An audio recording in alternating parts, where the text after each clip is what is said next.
Dear students, मैं ज्योति Saxena MS college Bikaner से। Student, आज एक मैं नया टॉपिक स्टार्ट कर रही हूँ, सेंट्रलाइजेशन और डिसेंट्रलाइजेशन, यानी केंद्रीकरण और विकेंद्रीकरण क्या होता है।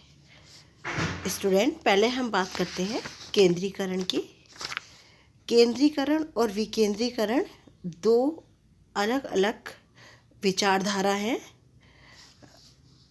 हमेशा से ये प्रश्न आता है कि शासन की सत्ता का केंद्रीकरण किया जाए या उसका विकेंद्रीकरण। एक्चुअली में दोनों ही विचारधाराओं के अपने अपने गुण और दोष होते हैं। चार्ल्स वर्थ का कहना है, पूर्ण प्रशासकीय नियंत्रण, एकरूपता और निश्चितता स्थापित करने की स्वाभाविक इच्छा और सरकारी प्रशासन को स्थानीय जन भावनाओं को ध्यान में रखकर शासन करने की जनता की मांग में समन्वय स्थापित करना संगठन की एक महत्वपूर्ण समस्या है। एक विचारधारा तो ये कहती है कि अच्छी अर्थव्यवस्था, प्रभावशाली रक्षा और राष्ट्रीय एकता के लिए केंद्रीकरण होना चाहिए। तो दूसरी विचारधारा ये कहती है कि जन सहयोग से लोकतंत्र की स्थापना और क्षेत्रीय स्वायत्तता में वृद्धि हो, इसलिए विकेंद्रीकरण होना चाहिए। इसीलिए आज जितने भी देश हैं उन्होंने ना तो पूरी तरह विकेंद्रीकरण को अपनाया है और ना ही पूरी तरह केंद्रीकरण को अपनाया है। भारत में नीति आयोग जहाँ केंद्रीकरण का प्रतीक है, तो पंचायती राज संस्था विकेंद्रीकरण की प्रतीक है। केंद्रीकरण और विकेंद्रीकरण में हम बात करते हैं तो केंद्रीकरण और विकेंद्रीकरण दोनों ही संगठन में निर्णय लेने की शक्ति, भौतिक सुविधाओं के बिखराव को स्पष्ट करती है। अलग अलग विद्वानों ने अलग अलग डेफिनेशन दी है केंद्रीकरण और विकेंद्रीकरण को लेकर। एल.डी. वाइट ये कहते हैं, प्रशासन के निम्न तल से उच्च तल की ओर प्रशासकीय सत्ता के हस्तांतरण की प्रक्रिया को केंद्रीकरण कहते हैं, लेकिन इसके विपरीत ऊंचे से नीचे की ओर अगर सत्ता का हस्तांतरण होता है तो वो विकेंद्रीकरण कहलाता है।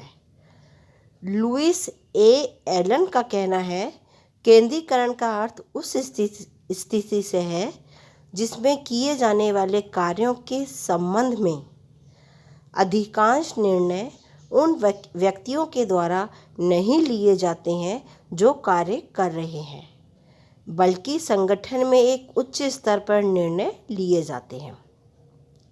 विकेंद्रीकरण की स्थिति में अधिकारों का प्रत्यायोजन स्थायी रूप से उन स्तरों को कर दिया जाता है जो कार्य का निष्पादन करते हैं। हेनरी फेयल का कहना है, जब अधीनस्थों के महत्व में वृद्धि होती है तो विकेंद्रीकरण होता है, और जब अधीनस्थों के महत्व कम होता है तो वो केंद्रीकरण कहलाता है। कई बार हम देखते हैं कि विकेंद्रीकरण और प्रत्यायोजन क्या एक है या मिलती जुलती अवधारणा है या इनमें कुछ अंतर है। प्रत्यायोजन किसी दूसरे को अधिकार कार्य सौंपने का नाम है। प्रत्यायोजन में अंतिम उत्तरदायित्व उच्च अधिकारी का होता है। प्रत्यायोजन में अधिकार तो दिए जाते हैं, लेकिन व्यक्ति पूरी तरह स्वतंत्र नहीं होता, बल्कि वो कुछ शर्तों के अधीन काम करता है और अधिकतम निर्णय उच्च अधिकारी ही लेते हैं। विकेंद्रीकरण में जिसे अधिकार दिए जाते हैं, अंतिम उत्तरदायित्व उसी व्यक्ति का होता है, वो पूरी स्वतंत्रता का प्रयोग करता है। विकेंद्रीकरण एक व्यापक अवधारणा है जिसमें एक व्यक्ति के बजाय संपूर्ण संस्था को सत्ता दे दी जाती है, जबकि प्रत्यायोजन की अवधारणा में अधिकांश व्यक्ति से व्यक्ति को जो अधिकार दिए जाते हैं उनके बारे में पता चलता है। प्रत्यायोजन एक सीमित होता है।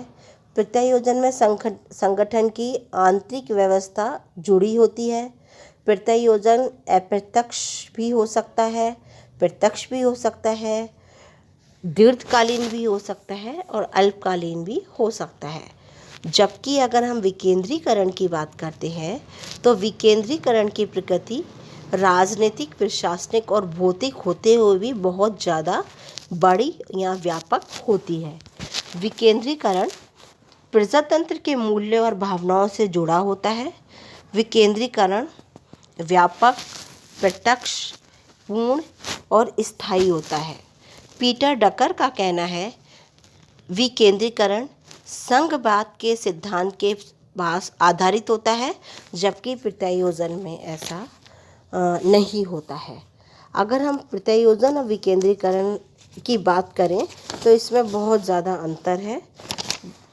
प्रत्यायोजन एक सीमित अवधारणा होती है, जबकि विकेंद्रीकरण स्टूडेंट एक बहुत व्यापक अवधारणा होती है।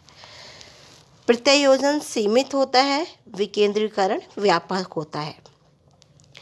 प्रत्यायोजन में राजनीतिक मूल्यों का स्थान बहुत कम होता है, जबकि विकेंद्रीकरण में राजनीतिक मूल्यों का स्थान बहुत ज़्यादा होता है। प्रत्यायोजन में अधीनस्थ को नियम निर्माण की शक्तियाँ नहीं दी जाती, जबकि विकेंद्रीकरण में नियम निर्माण की स्वायत्तता या स्वतंत्रता अधीनस्थ को दी जाती है। प्रत्यायोजन में अंतिम उत्तरदायित्व प्रत्यायोजक का होता है, जबकि विकेंद्रीकरण में अंतिम उत्तरदायित्व अधीनस्थ का होता है। प्रत्यायोजन में अधीनस्थ को निर्णय लेने की स्वतंत्रता नहीं होती है, जबकि विकेंद्रीकरण में निर्णय लेने की स्वतंत्रता होती है। प्रत्यायोजन व्यक्ति से व्यक्ति को किया जाता है, जबकि विकेंद्रीकरण संस्था से संस्था को किया जाता है। प्रत्यायोजन संगठन की आंतरिक प्रणाली है, जबकि विकेंद्रीकरण शासन, प्रशासन और जनता के भावनात्मक और संगठन की पूरी कार्य प्रणाली से संबंधित होता है। इस तरह हम ये बात करते हैं कि केंद्रीकरण और विकेंद्रीकरण क्या होता है। विकेंद्रीकरण और प्रत्यायोजन क्या एक ही चीज़ है या अलग अलग? तो स्टूडेंट, प्रत्यायोजन में किसी की ओर से काम किया जाता है, जबकि विकेंद्रीकरण में खुद की ओर से काम किया जाता है, इसलिए दोनों अलग अलग हैं। विकेंद्रीकरण दो प्रकार के होते हैं, प्रशासनिक विकेंद्रीकरण और राजनीतिक विकेंद्रीकरण। प्रशासनिक विकेंद्रीकरण को भी हम फिर 4 पार्टों में बांट जाते हैं। ऊर्ध्वाकार, जब संगठन में ऊंची इकाई नीचे की इकाइयों को कार्य करने में स्वतंत्रता देती है तो उसे ऊर्ध्वाकार विकेंद्रीकरण कहते हैं। दूसरा है क्षैतिजिक विकेंद्रीकरण। इसमें समान स्तर के अधिकारी अपने कार्य, अधिकार तथा निर्णय दूसरों को स्थायी रूप से देते हैं।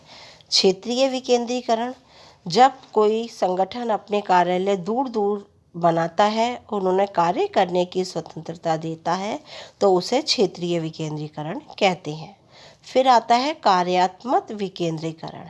जब कोई मंत्रालय अपने किसी कार्य को आधार बनाकर उस कार्य को करने की इकाई बना देता है तो वह कार्यात्मक प्रशासनिक विकेंद्रीकरण होता है। विकेंद्रीकरण के फिर कुछ स्टूडेंट विशेषताएं या गुण भी होती हैं। विकेंद्रीकरण जनता की भावनाओं के अनुसार होता है। इसमें प्रजातंत्र के मूल्यों का प्रचार और प्रसार होता है।